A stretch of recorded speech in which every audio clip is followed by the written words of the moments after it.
Hello students, good evening. I am Yogita ma'am again here.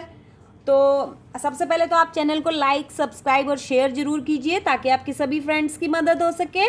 Okay, तो हमने आपको introduction दिया था 2 दिन पहले द कोल्ड वार टॉपिक पर, और कल मैंने आपको सिलेबस बताया था कि लेटेस्ट सिलेबस क्या है नेक्स्ट ईयर एग्ज़ाम के लिए। ओके, तो आज हम इसी कोल्ड वार टॉपिक को कंटिन्यू रखते हुए आगे चल रहे हैं। इसमें मैं आपके 5 पॉइंट्स आज क्लियर करना चाहूँगी। फर्स्ट, कि कोल्ड वॉर का मीनिंग क्या होता है, देन रीजंस क्या हैं, देन इसकी एक्टिविटीज़, इंसिडेंट क्या क्या हुए इससे रिलेटेड, एरियाज़ क्या थे, कहाँ कहाँ पर ये हुए, और देन इफ़ेक्ट्स क्या हुए इसके। तो सबसे, लेकिन उससे भी पहले आपको फर्स्ट वर्ल्ड वॉर और सेकेंड वर्ल्ड वॉर की डेट याद रखनी है। फर्स्ट वर्ल्ड वॉर जो है आपकी टाइम पीरियड था 1914 टू 1918। सेकेंड वर्ल्ड वॉर का टाइम पीरियड था 1939 टू 1945। ओके, तो फर्स्ट वर्ल्ड वॉर से रिलेटेड तो बस इसका टाइम पीरियड ही पूछा जाता है एग्जाम में, लेकिन सेकेंड वर्ल्ड वॉर से रिलेटेड आपसे टाइम पीरियड के अलावा वे पूछ लेता है कई बार एग्जामिनर कि इसमें कौन सी दो सुपर पावर या कौन सी दो पावर या कौन सी दो ग्रुप के बीच जो है युद्ध हुआ था या वार हुआ था ग्रेट।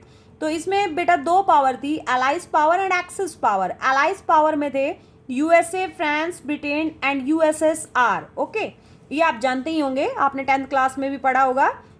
एक्सिस पावर में थे जर्मनी, इटली, जापान। ओके, और जो है इस युद्ध का एंड, इस वार का एंड किस इंसिडेंट से हुआ ये भी आपको पता ही होगा मोस्टली बच्चों को। यूएसए ने जापान के 2 शहरों, 2 सिटीज हिरोशिमा और नागासाकी पर जो है परमाणु बम गिराए थे, और इसमें जो है फिर जापान ने सरेंडर कर दिया था। तो आप ये भी जानते होंगे कि उन बम के नाम भी कई बार एग्जाम में पूछे जा सकते हैं। तो उन 2 बम के नाम क्या थे जो यूएसए द्वारा गिराए गए थे जापान के 2 शहरों हिरोशिमा और नागासाकी पर, जानते हैं आप उन्हें? तो ओके, मैं बताती हूँ आपको। Little boy and fat man. Okay okay, तो आगे हम आप कंटिन्यू रख रहे हैं। Definition of cold war. The Cold War was a period of geopolitical tension between the Soviet Union and the USA and their allies, और इसका time period है 1947 to 1991। इसकी डेफिनेशन बहुत बार पूछी जाती है तो आप इसे जरूर याद कर लीजिएगा। इसका टाइम पीरियड आप याद रखिए 1947 टू 1991। ऐसा क्या हुआ था कि ये कोल्ड वार किसको जो इसको नाम दिया जाता है, इसको डिफाइन किया जाता है इस नाम से, तो आपको इसमें बताना होगा। इससे पहले एक आपको इंसिडेंट याद होगा, क्राइसिस ऑफ क्यूबा। क्यूबा बेटा क्या है? क्यूबा अमेरिका के पास एक छोटा सा जो है आइलैंड है। ओके, बिल्कुल जैसे देखिए यहाँ पर ये अमेरिका है तो इसके पास यहाँ पर ये आपका क्यूबा है और इधर आपका यूएसएसआर है। ओके, तो जो क्यूबा है इसको पूरा मिलिट्री सपोर्ट या हर तरह से जो है इसकी इकोनॉमी वगैरह इसकी सब की देखरेख कौन करता था? यूएसएसआर। तो यूएसएसआर को जब ये लगा कि अमेरिका जो है इस पर अपना कब्जा कर सकता है एक तरह से, ठीक है, इसे अपने अलायंस में शामिल कर सकता है, तो यूएसएसआर ने क्या किया? 1961 में क्यूबा पर जो है अपनी परमाणु मिसाइल्स बिल्कुल प्लेस कर दी, एक तरह से रेडी कर दी। लेकिन अमेरिका को ये बात जो है लगभग 20 दिनों बाद पता चली थी, 15 से 20 दिन बाद, कि जो है यूएसएसआर ने क्यूबा पर मिसाइल तैनात कर दी है। ऐसा क्यों चाहता था यूएसएसआर? आप जानते हैं कि अगर यहाँ पर परमाणु विस्फोट हुआ तो अमेरिका के बिल्कुल पास में है, ये देखिए, अमेरिका के बहुत से शहर जो बिल्कुल वेल सेटल थे वो तबाह हो सकते थे, बर्बाद हो सकते थे। इसीलिए अमेरिका ने भी सोचा कि ये तो हम पर ही सीधा सीधा अटैक है एक तरह से, तो उसने भी अपनी तैयारी कर ली। लेकिन यहाँ पर इन्होंने ये देखा कि इससे नुकसान तो दोनों को होगा, क्योंकि यूएसएसआर को भी नुकसान होगा, इधर से यूएसए को भी नुकसान होगा। तो ये जो है परमाणु मिसाइल छोड़ी नहीं गई। यह कोल्ड वार में जो है चेंज नहीं हुआ, लेकिन बातचीत के जरिए इस केस को सॉल्व कर लिया गया। ओके, आपस में जो है इन्होंने मीटिंग वगैरह की और इसको सॉल्व कर लिया। तो अभी इसी को कंटिन्यू रखते हुए फिर इन्होंने, लेकिन अंदर डर तो बैठ गया यूएसएसआर के भी और यूएसए के भी कि ऐसा तो ये कभी भी हो सकता है, एक दूसरे पर अटैक किया जा सकता है। तो इन्होंने बेटा अलायंस बनाने शुरू कर दिए western alliance and eastern alliance, ये दो अलायंस के नाम हैं। आप अपनी बुक खोलेंगे तो आपको नजर आएंगे। तो जो यूरोप कॉन्टिनेंट था बेटा, यूरोप कॉन्टिनेंट्स के दो पार्ट्स कर दिए गए। वेस्टर्न अलायंस इसको नाम दिया गया और इधर की कंट्रीज को नाम दिया गया ईस्टर्न अलायंस। मोस्टली जो है कंट्रीज जो सपोर्ट कर रही थी यूएसए को और यूएसएसआर को, वो ली गई थी या वो जुड़ी हुई थी ओनली यूरोप से। तो यूरोप के जितने भी वेस्टर्न कंट्रीज थी उन सभी ने साथ दिया यूएसए का, और जितनी भी ईस्ट की कंट्रीज थी यूरोप की उन सभी ने साथ दिया यूएसएसआर का। ठीक है, और ये उन्होंने वेस्टर्न अलायंस के अंडर एक आपका ऑर्गेनाइजेशन बनाया गया जिसका नाम है नाटो, जो यूएसए द्वारा बनाया गया। नाटो का एस्टेब्लिशमेंट ईयर आपसे बोर्ड में पूछा जाएगा, जो है 1949, इसे आप याद रखिए। और नाटो की फुल फॉर्म आपसे एग्जामिनर पूछते हैं, नॉर्थ अटलांटिक ट्रीटी ऑर्गेनाइजेशन, और इसका कौन है, एक तरह से फाउंडर कह सकते हैं आप, USA. Okay, and then eastern alliance Warsaw pact के नाम से जाना जाता है, जिसका एस्टेब्लिशमेंट ईयर है 1955। ओके, और इसका हेड कौन है, यूएसएसआर। ये दोनों ने एक तरह से मिलिट्री सपोर्ट को बढ़ाने के लिए, अपना जितने भी अपने रिसोर्सेज को बढ़ाने के लिए इन कंट्रीज पर एक तरह से अपना हक जमाया इन्होंने। ठीक है, फ्रेंडशिप तो की, लेकिन ये उस पर क्या चाहते थे, अपना हक चाहते थे। तो इसी को मैं कंटिन्यू रखते हैं आपको आगे। ये हक जमाना चाहते थे क्योंकि इनको वहां से क्या बेनिफिट था इन कंट्रीज से अपने अलायंस में ऐड करने का। वाइटल रिसोर्सेज थे उन कंट्रीज के पास, वहाँ की लोकेशन अच्छी थी, या वहाँ से ये जो है अपने दुश्मनों पर नज़र रख सकते थे। इकोनॉमिक सपोर्ट इनको मिल रहा था वहाँ से, और इनका टेरिटरी रीजन भी बढ़ रहा था। तो बदले में इन्होंने क्या प्रॉमिस दिया उनको ऐड करने के लिए, कि हम आपको वेस्टर्न अलायंस हो या ईस्टर्न अलायंस हो, दोनों ने सेम प्रॉमिस किए थे कंट्रीज को कि हम आपको सिक्योरिटी प्रोवाइड करेंगे, आपको ट्रेड्स की अपॉर्चुनिटी प्रोवाइड करेंगे, लेकिन आप हमारे अलायंस में ऐड रहिए। लेकिन जो यूएसए था वो कैपिटलिज्म आइडियोलॉजी पर बेस्ड था, और जो यूएसएसआर था वो कम्युनिज्म बेस्ड था। ये समझते हैं आप, आइडियोलॉजी मतलब विचारधारा, पूंजीवादी विचारधारा, और ये थी बेटा कम्युनिस्ट, एक तरह से आप इसे कह सकते हैं समाजवादी विचारधारा। तो कैपिटलिज्म में क्या होता है कि आप अपनी इच्छा से कहीं पर भी ट्रेड कर सकते हैं, आप कोई कंपनी खोल सकते हैं, आप कोई फैक्ट्री खोल सकते हैं। लेकिन कम्युनिज्म गवर्नमेंट में क्या होता था कि आप अपनी मर्जी से कुछ नहीं कर सकते, तो जनता कितना दबेगी, कब तक दबेगी, यही रीजन बनेगा आगे चल करके। ये कम्युनिज्म जो वर्ड है यही चल करके यूएसएसआर के एक तरह से आप कह लीजिए डिस्ट्रॉय का मेन रीजन बनेगा इन द सेकंड चैप्टर। वो मैं आपको बताऊंगी हाउ, कैसे। ओके, तो अभी आपको याद रखना है कि कौन कौन सी आइडियोलॉजी को फॉलो कर रहे थे। यूएसए कैपिटलिज्म आइडियोलॉजी को फॉलो करता था, और यूएसएसआर कम्युनिज्म आइडियोलॉजी को फॉलो करता था। ओके, एंड यूएसएसआर की एस्टेब्लिशमेंट कब हुआ था, 30 दिसंबर 1922। तो आपको यूएसएसआर की फुल फॉर्म जरूर याद होनी चाहिए, union of Soviet socialist republics. Okay, इसमें कितने स्टेट उस समय थे, 15 स्टेट्स थे।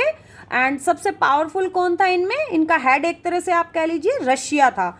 And during the cold war वहाँ प्रेसिडेंट कौन था यूएसएसआर का, ये आपको याद रखना है, निकिता खुश्चेव। ओके, ये नाम आपको जरूर याद रखना है। और इसमें कितने स्टेट्स थे, ये एग्जाम के लिए बहुत इंपॉर्टेंट है, ये आपको याद रखना है, 15 स्टेट्स। और इसकी फुल फॉर्म आपको याद रखनी है, union of Soviet socialist republics. Okay, अभी कंटिन्यू रखेंगे। ओके, तो अब आप कहेंगे मैम ये नाम कहाँ से आ गया बीच में। तो बेटा जब पूरा वर्ल्ड 2 ग्रुप्स में डिवाइड हो गया during the cold war, okay, western alliance कह लीजिए आप, ईस्टर्न अलायंस कह लीजिए, या USA and USSR, 2 he group रह गए थे पूरे वर्ल्ड में एक तरह से। तो कुछ ऐसी भी कंट्रीज थी जो ये एडिक्शन नहीं चाहती थी, जो नहीं चाहते थे कि हम किसी भी ग्रुप में ऐड हों। तो उन्होंने जो है एक नया आप कह लीजिए एक तरह से मूवमेंट चलाया, एक ग्रुप बनाया। नाम की फुल फॉर्म आपको याद रखनी है, एग्जाम के लिए बहुत इंपॉर्टेंट है ये।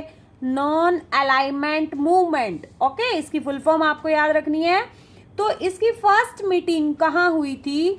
1961 में बेलग्रेड समिट के नाम से। बेलग्रेड सम्मेलन वेरी वेरी इंपॉर्टेंट, एग्जाम में आता है। इसमें कितने स्टेट्स ने पार्टिसिपेट किया था? 25 स्टेट्स ने पार्टिसिपेट किया था। लेकिन ये नाम किसने सुझाया था सबसे पहले? तो वो 5 स्टेट्स थे, Yugoslavia, India, Indonesia, Egypt and Ghana. ये आपको 5, अब यूगोस्लाविया नहीं है तो आप इसे मैप में देखेंगे तो हो सकता है आपको नजर भी ना आए।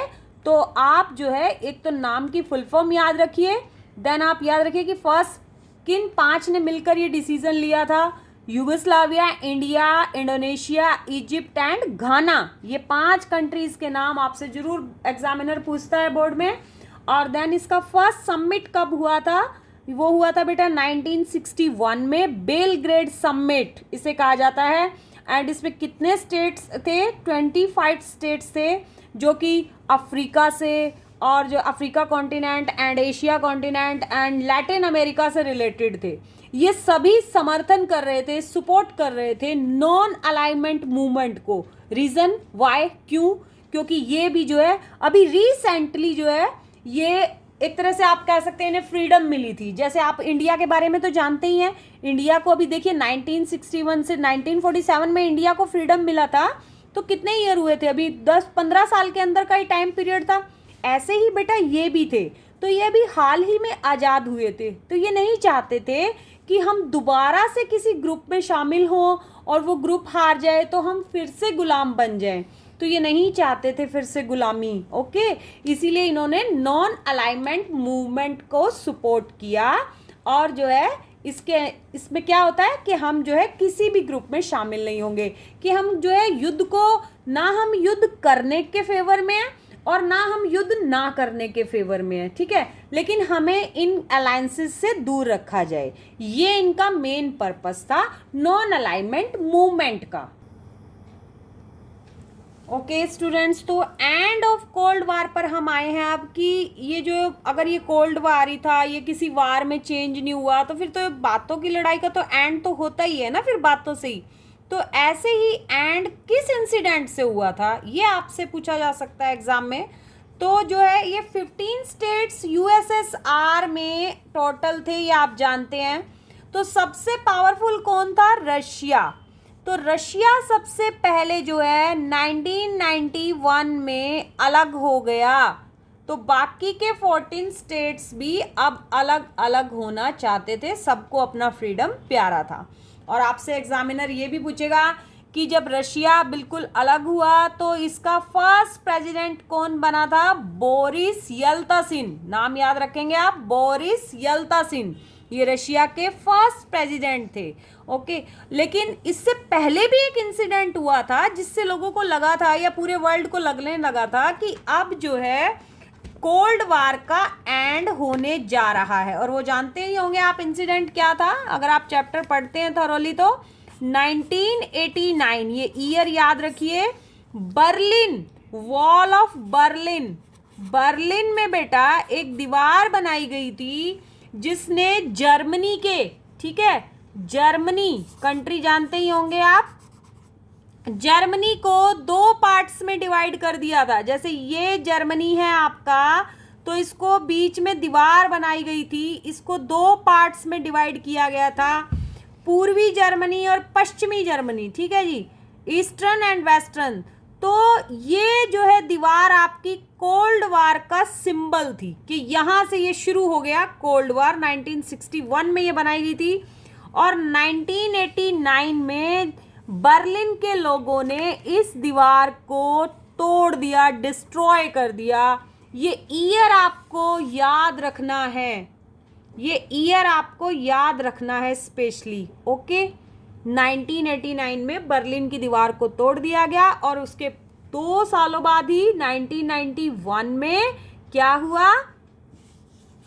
1991 में रशिया सबसे पहले अलग हो गया यूएसएसआर से और इसके फर्स्ट प्रेसिडेंट बने बोरिस येल्त्सिन। ये नाम आपको याद रखना है। तो इस तरह से 1991 में कोल्ड वार का एंड हो गया। Okay students bye. यहाँ मैंने आपका first chapter through the points complete कर दिया है। अब आप इस चैनल को लाइक सब्सक्राइब और शेयर जरूर कीजिए। और आपको लगता है कि मैम ने कुछ टॉपिक्स जो है छोड़ दिए हैं या मिस कर दिए हैं, तो वो जब आपको मैं रिवीजन कराऊंगी आपको सभी पॉइंट्स क्लियर कर दूंगी। मैं जो इंपॉर्टेंट पॉइंट्स है मैं आपके लिए और अच्छे से नोट्स बनाने की कोशिश करूंगी ताकि आप टॉप कर सकें in CBSE exams next year. Okay, like जरूर कीजिए, शेयर जरूर कीजिए, सब्सक्राइब जरूर कीजिए। Till then bye students.